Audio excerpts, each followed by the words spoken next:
As pessoas perguntam constantemente qual é a diferença entre análise do comportamento e terapia cognitiva comportamental. Será que é possível utilizar conceitos da análise do comportamento na terapia cognitiva comportamental ou vice-versa? Bom, eu já gravei vídeos falando sobre isso, sobre as diferenças e a sutilidade das diferenças importantes. Eu costumo dizer que a diferença e o ecumenismo, eu vou usar esse termo, né?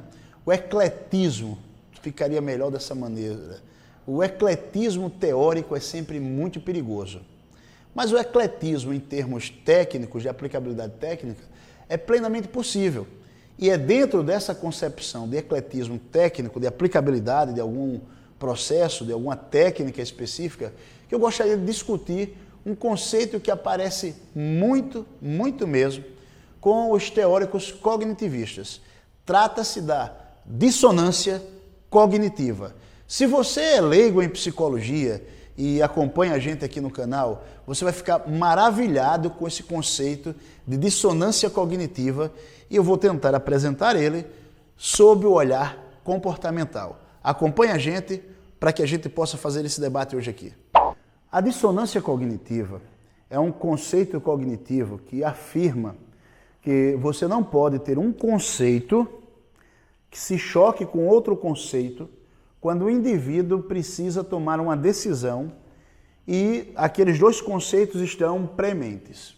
Em outras palavras, se eu, por exemplo, acredito que o homem deve ser livre, olha, a gente defende a liberdade humana, mas ao mesmo tempo alguém diz assim, você defende a liberdade humana, mas também quer que as pessoas sejam iguais, que as pessoas todas sejam iguais.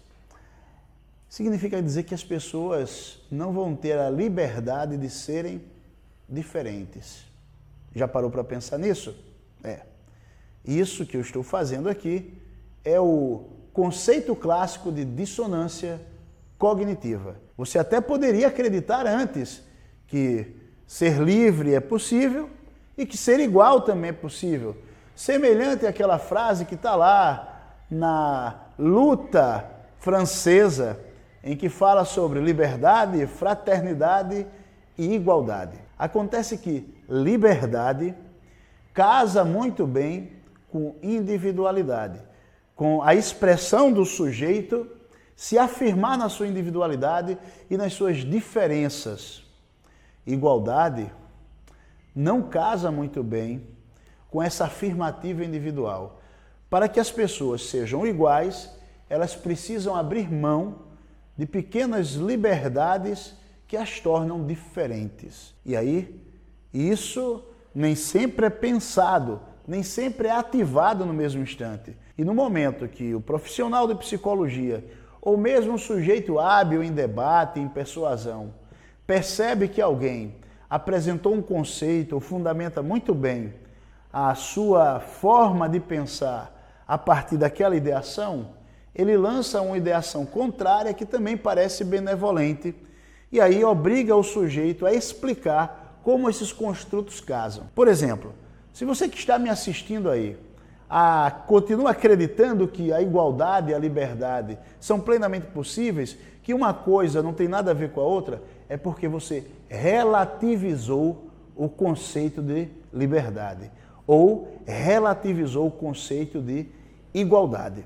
Eu estou usando esses dois conceitos como exemplos, mas eu tenho milhares de outras situações que eu posso utilizar também como elementos complementares. Por exemplo, as pessoas falam de disciplina, mas se eu conceitualizo disciplina, uma pessoa que exige disciplina, uma pessoa que coordena uma ação, eu começo a configurar essa pessoa como autoritária, para que essa pessoa, então, possa continuar o trabalho e não seja vista como autoritária, que é uma coisa ruim, ela vai ter sérias dificuldades. Por quê? Porque uma vez que é uma pessoa que disciplina, ser classificada como autoritária é muito fácil. Então ela vai dizer assim, não, eu não sou autoritária, eu exerço a minha autoridade. Bom, se a gente pega o radical das palavras e faz uma análise, né, etimológica do que representa isso, a gente vai ver que, na verdade, as pessoas fazem jogos com palavras para fugir, na verdade, de conceitos quando eles se chocam. Então, o conceito de dissonância cognitiva, ele é, na verdade, uma estratégia para modificar a maneira que as pessoas pensam e se afirmam no mundo. Mas a gente pode fazer a leitura dos conceitos de uma maneira diferente, a partir dos processos observacionais e da própria conduta, do próprio comportamento dos sujeitos. Veja que eu trouxe conceitos que se aplicam na prática sobre a ação, sobre o modo de agir das pessoas. E fiz isso para que as pessoas entendam o seguinte: comportamentos contraditórios podem ocorrer o tempo todo, porque nós já estudamos aqui que o que controla os comportamentos são as consequências. E já estudamos também aqui, em um outro vídeo, sobre consciência, que nem sempre as pessoas irão observar o próprio comportamento. Na verdade, para uma pessoa observar o próprio comportamento, ela precisa ser consequenciada para isso, ou seja, precisa acontecer algo que ela veja como vantajoso para daí ela se observar. Tanto é que há uma tendência às pessoas a não observarem o lado falho delas mesmas. Isso não é um processo inconsciente, como as forças psicanalíticas chamam. Não é porque você empurra para o seu inconsciente, é simplesmente porque você não observa a sua conduta malévola. Por exemplo, você que está aqui me assistindo, você observa que você também já fez fofoca, você observa que você também já mentiu e mente, você observa que você inveja em alguma proporção as pessoas, você observa que você sente ciúme, você observa que tem um monte de coisas ruins em você. Ora, se a gente ficar observando todos esses aspectos, a gente não consegue se desenvolver bem. Mas a gente precisa também observar, numa certa medida, até para poder controlar essas dimensões de comportamento que não são tão positivas para um contexto social, mas elas estão presentes nas pessoas. Estão presentes porque tem a ver com padrões filogenéticos ligados à sobrevivência. Em outro momento eu posso detalhar cada um desses comportamentos que falei. Mas é importante que a pessoa que me assiste agora entenda da seguinte maneira: a maior parte dos comportamentos, sejam eles invejosos, fofoqueiros, ciumentos que nós apresentamos, nós não desprendemos esforço para observar. E uma vez que alguém provoca a observação, ou mesmo quando alguém acusa a gente de ser invejoso, ou mesmo quando acusa a gente de ser fofoqueiro, ou de qualquer uma dessas coisas, como esses conceitos já estão associados a eventos aversivos, a coisas ruins, de rejeição social, nós desprendemos um esforço muito grande para nos afastarmos desses padrões de comportamento, ou para pelo menos tentar negar ou anular a declaração da outra pessoa.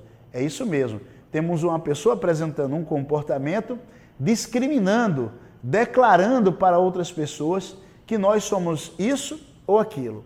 E se aquilo parece ameaçador para a gente, joga a gente em um contexto aversivo, frente à comunidade que nós estamos envolvidos, nós rapidamente pensamos em estratégias de conter e de minimizar esses comportamentos que parecem danosos e aversivos para a gente. Ou seja, um controle por reforço negativo. Nós exercemos esse processo.